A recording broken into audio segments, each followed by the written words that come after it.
Saludos desde Caracas, República Bolivariana de Venezuela, territorio libre de analfabetismo, a los libreros mediáticos que sintonizan La Librería Mediática, un programa en el que los libros y la televisión tienen mucho que ver, un programa en el que los lectores de todas las edades son protagonistas. Hoy es un programa de dedicatoria y de recuerdos. Lo dedicamos a nuestra querida Nancy Yepes, la primera productora de la librería mediática junto a Joana Briones y Elisa Cedeño. Ella se dio la tarea de abrir el camino que luego la librería mediática fue recorriendo a través de los años, haciendo en esa época, en 2005 y 2006, cuando ella trabajó con nosotros, programas diarios de la librería mediática, con su buen humor, su paciencia, sus ocurrencias y especialmente su profesionalidad. Todos los programas en los que participó Nancy Yepes como productora fueron en algún momento de su historia Premio Nacional de Periodismo. A ella, que era lectora de Mario Benedetti, a quien recordamos en este programa, dedicamos todo el programa de hoy.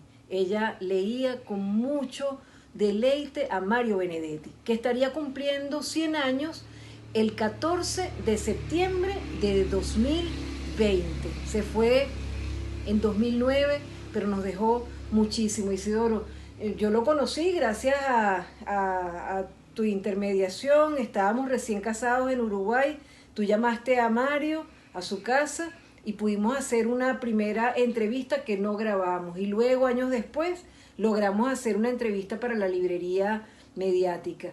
Pero en este momento del mundo en el que Mario Benedetti resuena en su centenario en diversos países, ¿qué significa Mario Benedetti para el mundo literario y para el mundo, para la humanidad en general?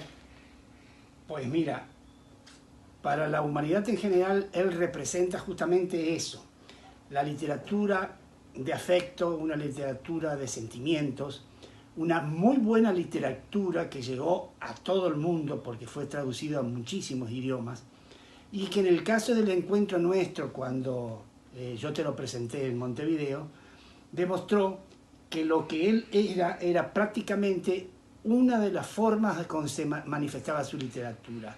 Sencillez, encuentro, buen humor, a pesar de ser una persona que no era muy dicharrachero, pero sin embargo, muy buen humor.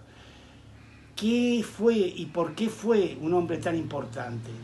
Porque él representó de alguna manera todo un periodo del Uruguay que venía de una formación de un gran personaje, un gran líder político que se llamó José Valle Ordóñez de principios del siglo XX, y que de alguna manera fue formando un Uruguay al que se le podía considerar perfectamente con un socialismo tipo uruguayo. Y él representó ese Uruguay, representó a ese individuo. Él nació en una ciudad llamada Tacuarembó, que es en el centro prácticamente de ese pequeño país con forma de corazón que es Uruguay, pero su, representación ciudadana era montevideana. Él tiene un libro que se llama Montevideanos, que es una belleza.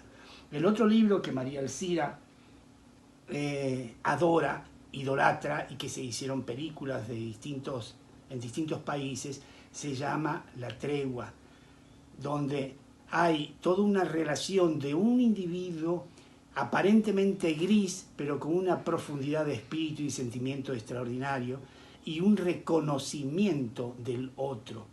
Por eso es que él, en ese reconocimiento del otro, él encontró a una chica muy joven que trabajaba con él y que prácticamente era uno de los personajes anónimos de ese lugar, de esa oficina, y ahí se enamoraron. La Tregua es un libro que realmente de alguna manera manifiesta la sencillez de una literatura de los grandes, de una literatura que trascendió al mundo. Formó parte de lo que se llamó la generación del 45, él nació en 1920. Ya teníamos a uno de los grandes escritores internacionales, nacionales e internacionales, Juan Carlos Onetti, el que escribió esa obra monumental también llamada, algunas de sus obras llamadas como por ejemplo Junta Cadáveres, o El Astillero, o Los Adioses, o una cuyo título ya es también una gran forma de hacer literatura, que era ese título de ese libro, Dejemos hablar al viento. Y ese hombre, Juan Carlos Onetti, precedió a la generación del 45, de donde afloraron Mario Benedetti, donde afloraron Idea Vilariño, donde afloraron la otra poeta tan premiada internacionalmente, Ida Vitale, Ida Vitale, y otros grandes, de que conformó de alguna manera una gran literatura uruguaya latinoamericana.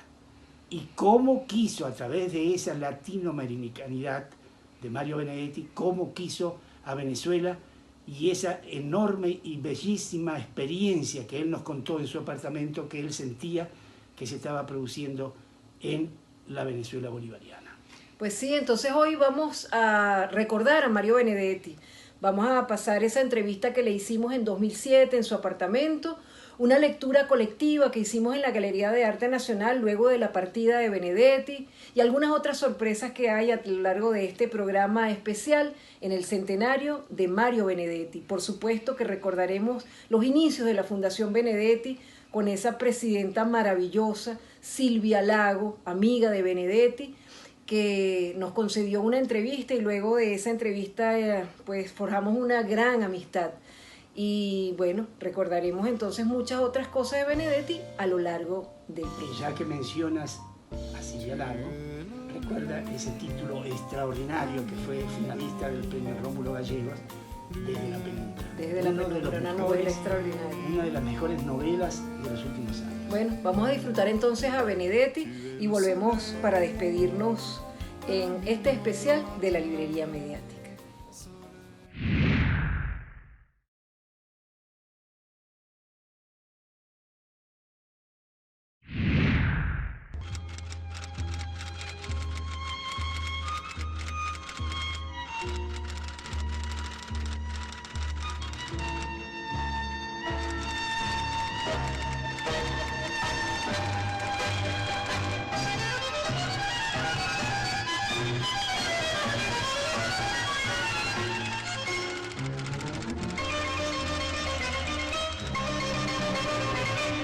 Saludos desde Montevideo, Uruguay. Estamos en la casa de Mario Benedetti para hacer un especial de la Librería Mediática, un programa en el que los libros y la televisión tienen mucho que ver, un programa en el que las lectoras y los lectores de todas las edades son protagonistas.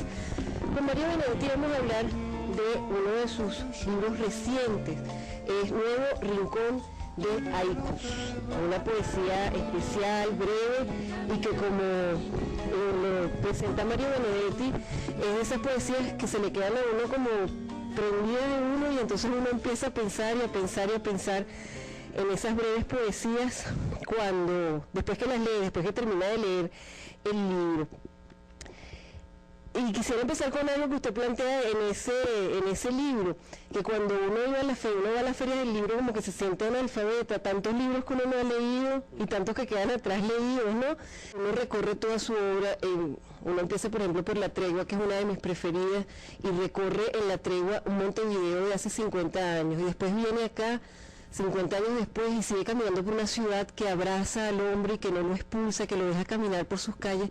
Para usted, ¿qué ha cambiado de ese Montevideo ciudad, de La Tregua, a este Montevideo que vivimos ahora en 2007? Bueno, ha cambiado, por supuesto, ¿no? Han pasado por el país y por lo tanto por la ciudad varios gobiernos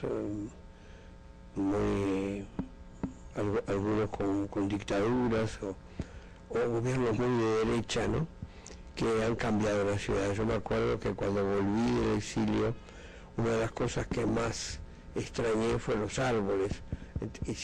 Cortaron todos los árboles de la avenida 18, ahora están otra vez volviendo los árboles a 18. Pero la ciudad cambió en el aspecto, ¿no? Y además la gente se volvió más desconfiada, ¿no? La gente no tiene el mismo espíritu de antes, ¿no? Pero de todas maneras yo creo que ha tenido una buena influencia este nuevo gobierno de Tabaré Vázquez, porque a diferencia de lo que pasó con gobiernos anteriores, se ha sabido rodear de gente muy honesta, muy capaz y muy honesta, que nunca ha entrado en sobornos ni en corrupciones, y eso hace que la gente le haya dado un voto de confianza al gobierno Tabaré Vázquez, tanto que en las últimas encuestas que se realizan acá, el gobierno Tabaré ha adquirido una mayoría superior a la que lo llevó el gobierno. ¿Ve entonces a Uruguay con esperanza en estos momentos? Yo lo veo con esperanza, justamente el último poema que escribí se llama Un soneto de la esperanza. ¿Y a Venezuela cómo lo ve? ¿Cómo lo ve en momentos que también estamos viviendo cambios, en los momentos en que se da a la lectura un gran valor, que se distribuyen millones y millones de libros entre la gente, que se hacen planes de lectura, que se editan libros baratos, que se impulsa también la industria privada del libro para que cada vez más lectores contribuyan a estos cambios en el país? ¿Cómo ve usted a Venezuela? ¿Con optimismo, con esperanza? ¿Cómo la ve? Bueno, yo hace bastante que no voy a Venezuela. Yo estuve 2 veces en Venezuela. Estuve en Caracas y en otra ciudad donde se realizó un encuentro de escritores, ya no me acuerdo cómo se llamaba. Y me sentí bien en Venezuela, y yo creo que ahí también se está dando un cambio distinto del de Uruguay, sí, porque los cambios que se están dando progresistas, digamos, en ciertos países de América Latina, son todos diferentes unos de otros, porque en cada país hay una historia distinta, una composición racial distinta, una inmigración también diferente. Cada país ha dado pasos hacia la izquierda o en un sentido progresista distinto al de los otros. Pero pareciera que se complementara, ¿no? Pareciera que ahora como que sí es posible esa integración que tanto soñaba Bolívar. Parece que sí se pudiera dar ahora, ¿no? Yo creo que sí, que los cambios que se están dando son positivos, distintos en cada país, pero positivos. Y en Venezuela yo creo que se está dando una evolución que es buena para el pueblo venezolano, ¿no?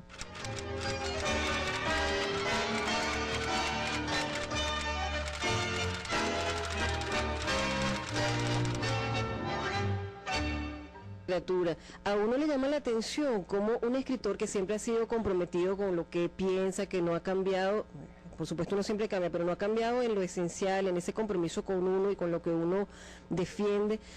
A usted lo entienden y lo siguen adultos, lo entienden y lo siguen jóvenes, y nosotros hicimos un trabajo una vez con un grupo de niñitos leyendo algunos poemas del olvido está lleno de memoria, y era increíble la cantidad de conversaciones que surgían de esos problemas. Ya eran niñitos de 5 o 7 años.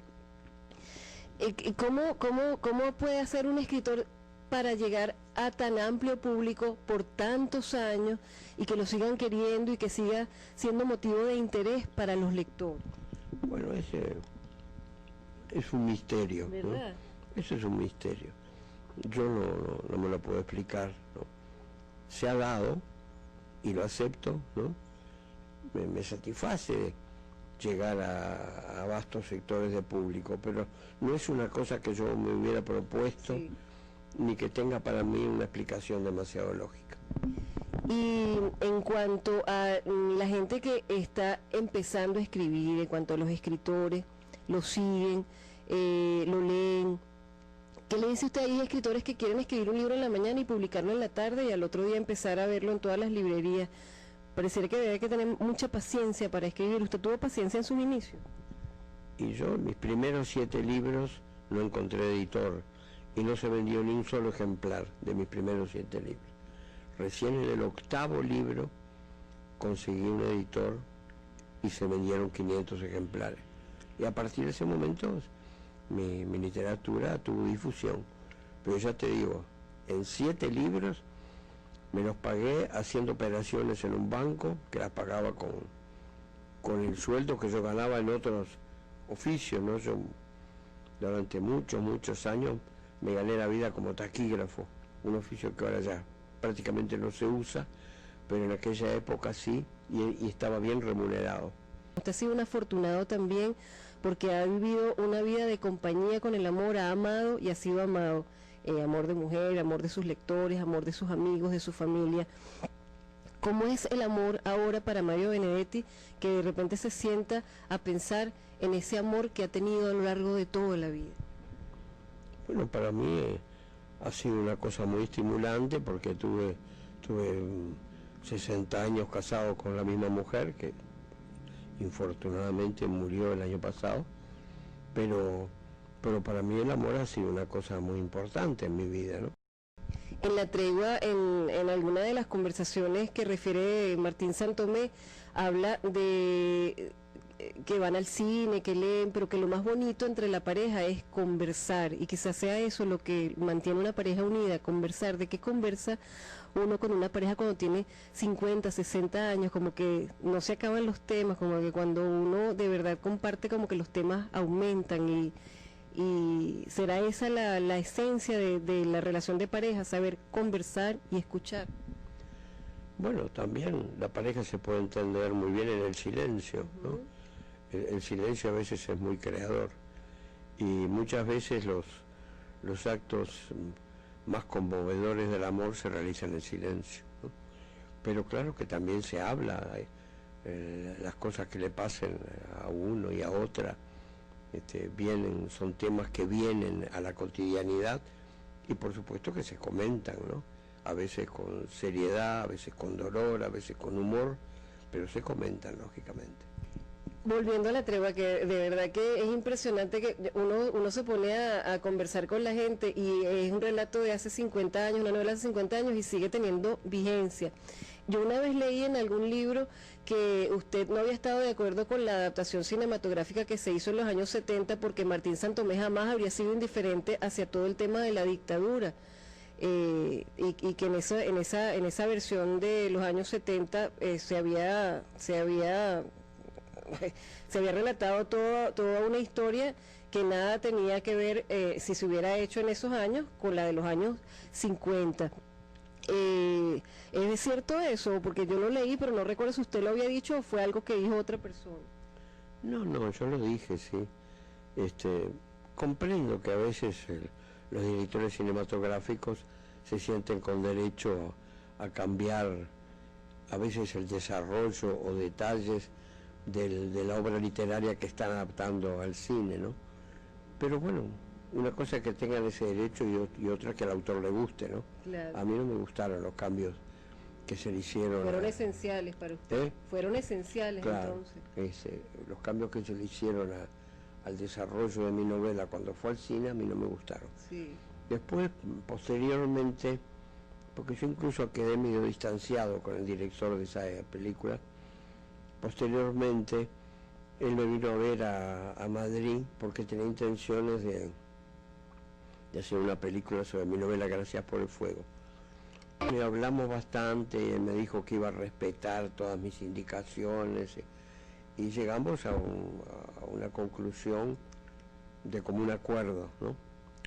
Y ahí él trató de hacer lo mejor posible lo que habíamos planeado, pero ahí lo traicionaron a él los que financiaron la película, ¿no? Les pareció que lo que nosotros habíamos acordado para la película no era suficientemente comercial, y le cambiaron algunas cosas que eran realmente fundamentales en la novela. Es otra historia entonces esa versión.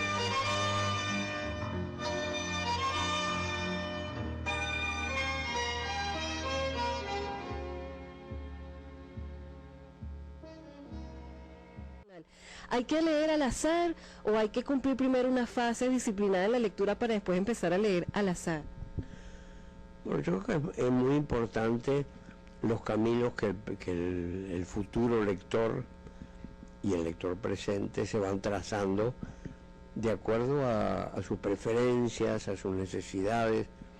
Es muy importante. Ahora, esas mismas lecturas que va haciendo de motu propio, y entonces va aprendiendo a elegir, ¿no? Él solo va aprendiendo a elegir, y entonces va aprendiendo a leer también. Le agradecemos a Mario Benedetti estos minutos en su casa en pleno centro de Montevideo, y los invitamos a leer siempre, a leer de todo.